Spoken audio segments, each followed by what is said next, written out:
नमस्कार, आप देख रहे हैं न्यूज़ 24। मैं हूं विपनेश माथुर और यूपी की 9 सीटों की लगातार हम बात कर रहे हैं। चुनाव इन सीटों पर खत्म हो चुका है। नतीजे 23 को यानी कि कल नतीजे आ रहे हैं और सबसे तेज नतीजे आप न्यूज़ 24 पर कल देखेंगे।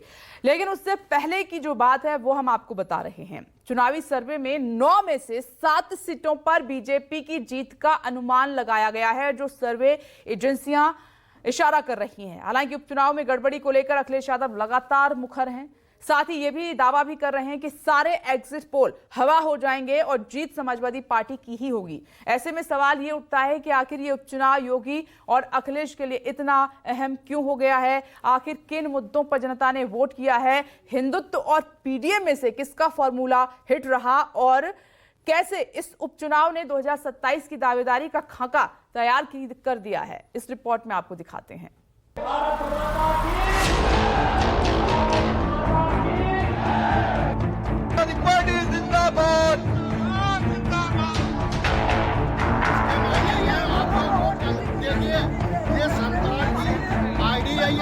सबसे ज्यादा अधर्मी अगर कोई है तो भारतीय जनता पार्टी के लोग। जब भी जनता को मौका मिलेगा ऐसे अधर्मी लोग हारेंगे।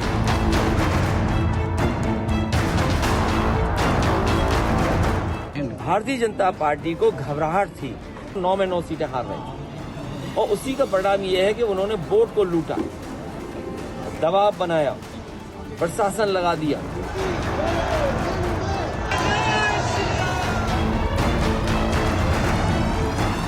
जो समाजवादी पार्टी के आरोप हैं, मुझे यही प्रतीत होता है कि वो अपनी करारी शिकस्त की पेशबंदी कर रहे हैं या अवश्यंभावी हार की पूर्व पीठिका बना रहे हैं। यूपी की 9 सीटों पर उपचुनाव खत्म हो गया। इसी के साथ नेताओं की किस्मत ईवीएम में कैद हो गई। किसे जनता का प्यार मिला और किसे जनता ने नकार दिया, इसका खुलासा 23 नवंबर को नतीजों के बाद होगा। चुनाव आयोग के मुताबिक यूपी की 9 सीटों पर उपचुनाव में 49.3% अनुमानित मतदान हुआ, जिसमें मीरापुर में 57.1%, कुंदरकी में 57.7%, गाजियाबाद में 33.3%, खैर में 46.3%, करहल में 54.1%, सीसामऊ में 49.1%, फूलपुर में 43.4%, कटेरी में 56.9% और मंझवा में 50.4% मतदान हुआ। हालांकि यूपी उपचुनाव में इस बार कई सियासी दिग्गजों की साख दांव पर है। योगी आदित्यनाथ के लिए ये उपचुनाव किसी लिटमस टेस्ट से कम नहीं, तो वहीं अखिलेश के लिए उनके पीडीए की स्वीकार्यता का सवाल ये उपचुनाव बन गया है। वहीं मायावती और चंद्रशेखर में कौन दलितों का नेता है, उसकी होड़ मची है। तो मुस्लिम वोट बैंक को अपने साथ जोड़ने की ओवैसी की कोशिशों का मंच भी ये उपचुनाव बना है। भले ही कई दिग्गज अपनी राजनीति को माइलेज देने की कोशिशों में जुटे हों, लेकिन सीधा मुकाबला जिन 2 दिग्गज नेताओं के बीच है वो हैं अखिलेश यादव और यूपी के सीएम योगी आदित्यनाथ। कटे थे तो कटे थे, कटेंगे तो कटेंगे। अगर वो स्वस्थ रहना चाहते हैं तो नकारात्मक सोच से दूर हो जाएं। ये सौहार्द पसंद समाज है, ये कभी भी नेगेटिव नारा को स्वीकार नहीं करेगा। जो राम का नहीं हो हमारे किसी काम का। बैन का मतलब नकारात्मक लोग हैं और पीडीए हमारा पॉजिटिव है, प्रोग्रेसिव है। देख सफाई, बिटिया घबराई। व्यक्ति वश से नहीं, वचन से योगी होता है। इनका पीडीए क्या है? ये प्रोडक्शन हाउस ऑफ दंगाई एंड अपराधी है। ये मुझे ये समझ में नहीं आया कि एच कहां से आ गया, पावर हाउस कहां से बन गया पीडीए। ऐसे में चुनावी सर्वे करने वाली संस्थाओं ने अपना आकलन भी चुनाव के बाद पेश किया, जिसमें भास्कर के पोल ऑफ पोल्स के अनुसार बीजेपी के नेतृत्व वाली एनडीए को 7 और सपा को 2 सीटें मिलने का अनुमान लगाया गया है। वहीं मेट्राइज के एग्जिट पोल के अनुसार बीजेपी और उसके सहयोगी दलों के गठबंधन को 7 सीटें, जबकि समाजवादी पार्टी को 2 सीटें मिल सकती हैं। टाइम्स नाउ जेवीसी ने अपने एग्जिट पोल में एनडीए को 6 सीटें दी हैं, जबकि सपा को 3 सीटें मिल सकती हैं। हालांकि विधानसभा उपचुनाव सोशल मीडिया पर छाया रहा। मीरापुर सीट पर पथराव, कुंदरकी में वोटर्स को रोकती पुलिस और सीसामऊ में पुलिस व सपा कार्यकर्ताओं के बीच की झड़प के वीडियो वायरल हुए, जिसके बाद बीजेपी और समाजवादी पार्टी दोनों ने चुनाव आयोग में इसकी शिकायत भी की। बीजेपी ने मीरापुर, कुंदरकी और सीसामऊ में सपा पर फर्जी मतदान कराने का आरोप लगाया। वहीं समाजवादी पार्टी ने भी पुलिस के दम पर फर्जी मतदान कराने और समाजवादी पार्टी के मतदाताओं को मतदान से रोकने के आरोप लगाए। मतदान के दौरान और उसके बाद भी समाजवादी पार्टी अध्यक्ष अखिलेश यादव ने सत्ता पक्ष पर चुनाव में गड़बड़ी करने के गंभीर आरोप लगाए। उत्तर प्रदेश का चुनाव आप सब ने देखा और ऐसा चुनाव किसी ने नहीं देखा होगा जो चुनाव हुआ। प्राइवेट ड्रेस में बड़े पैमाने पर फोर्स लगाया गया और फोर्स को ये निर्देश थे कि किसी भी मुसलमान को और समाजवादी पार्टी के वोटर को वोट न डालने देना। भारतीय जनता पार्टी को घबराहट थी कि 100 में 100 सीटें हार रहे परसेंटेज के हिसाब से, और गिनती के हिसाब से मानते तो 9 में 9 सीटें हार रहे थे। और उसी का परिणाम यह है कि उन्होंने वोट को लूटा, दबाव बनाया, प्रशासन लगा दिया। उधर बीजेपी और उसके सहयोगी दलों ने इसे अखिलेश की हार की हताशा करार दिया।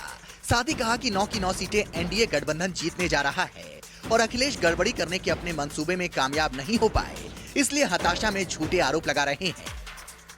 अभूतपूर्व ढंग से निर्णायक जनादेश इन उपचुनावों में भारतीय जनता पार्टी के पक्ष में आने जा रहा है। जो समाजवादी पार्टी के आरोप हैं, मुझे यही प्रतीत होता है कि वो अपनी करारी शिकस्त की पेशबंदी कर रहे हैं या अवश्यंभावी हार की पूर्व पीठिका बना रहे हैं। समाजवादी पार्टी जो ये बोल रहे हैं, ये हताशा और निराशा है।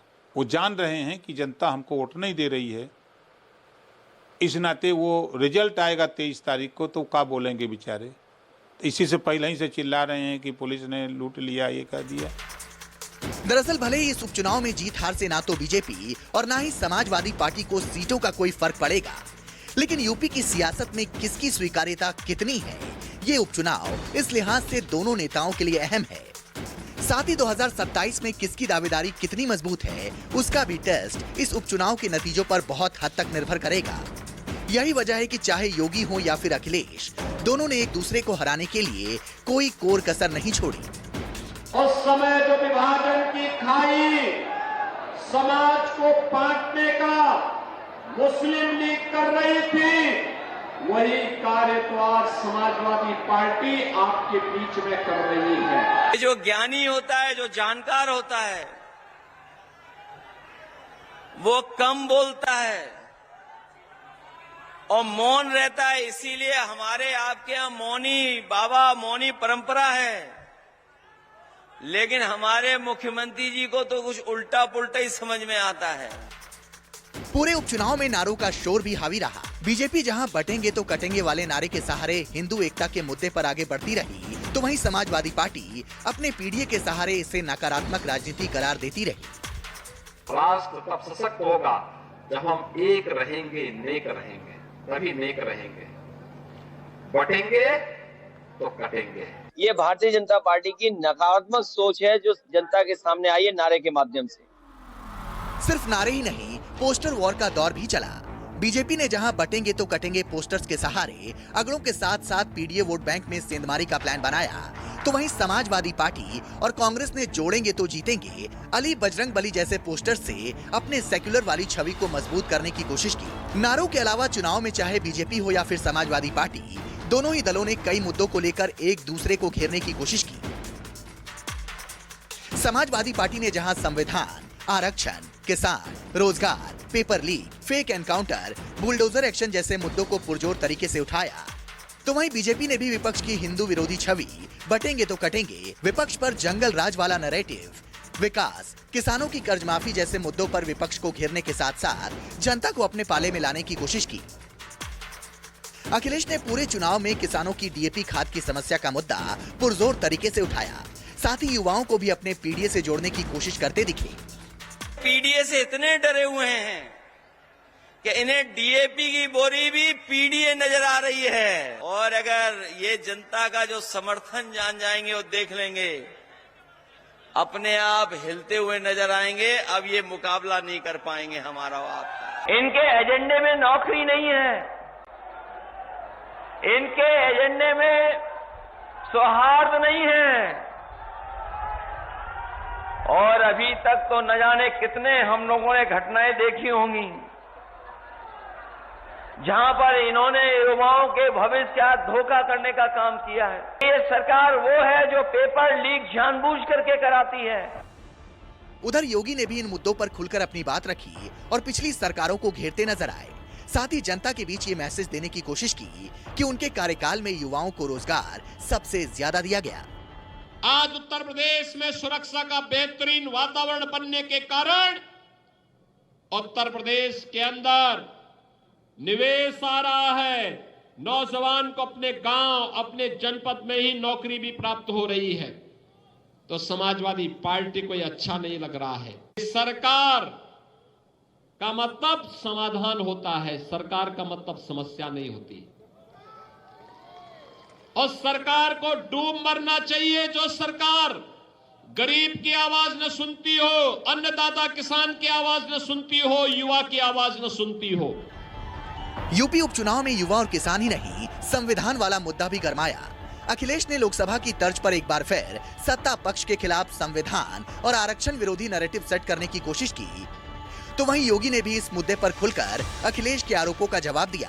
साफ कहा कि विपक्ष ने पीडीए की आड़ में पिछड़ा, दलित और अल्पसंख्यकों को भ्रमित करने का काम किया है। अभी भी संविधान और लोकतंत्र खतरे में है, क्योंकि ये सरकार न संविधान के हिसाब से चल रही है और न ही उन अधिकारों को लोकतंत्र में जो आम लोगों को मिले हुए हैं उनकी कोई परवाह कर रही है। ये कहते थे कि मोदी जी अगर आएंगे तो संविधान बदल देंगे। क्या मोदी जी तो फिर से तीसरी बार प्रधानमंत्री बन भी चुके हैं और बनने के बाद 6 महीने का कार्यकाल उनका पूरा हो गया। क्या संविधान बदला गया?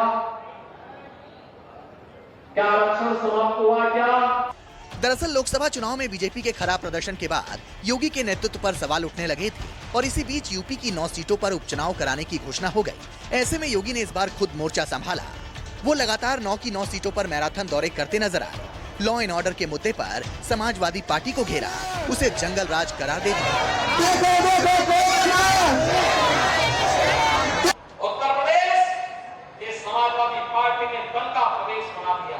आज उत्तर प्रदेश रक्षा उत्पादन में आत्मनिर्भरता के लक्ष्य को प्राप्त कर रहा है।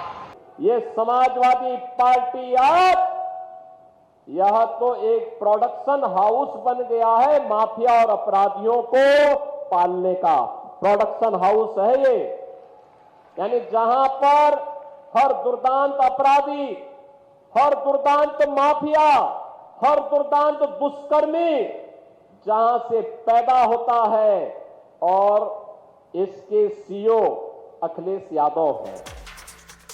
सवाल ये उठता है कि आखिर योगी और अखिलेश ने उपचुनाव को अपनी साख का सवाल क्यों बना लिया और क्यों यूपी उपचुनाव को 2027 का सेमीफाइनल माना जा रहा है। तो इसके पीछे की सबसे बड़ी वजह है कि 9 सीटों का अलग अलग रीजन में होना। कुंदरकी, गाजियाबाद, खैर और मीरापुर जहां पश्चिमी यूपी से आते हैं, तो वहीं मंझवा और फूलपुर पूर्वांचल क्षेत्र में, ब्रिज क्षेत्र में जहां करहल की सीट आती है, तो वहीं सीसामऊ और कटेहरी अवध क्षेत्र से आते हैं।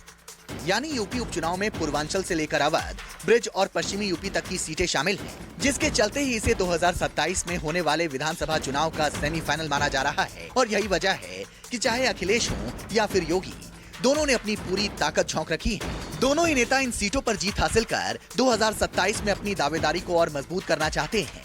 हालांकि 23 नवंबर को नतीजे सामने आने के बाद ये साफ हो जाएगा कि 2027 में सत्ता की दावेदारी किसकी कितनी मजबूत है। Bureau report, news 24।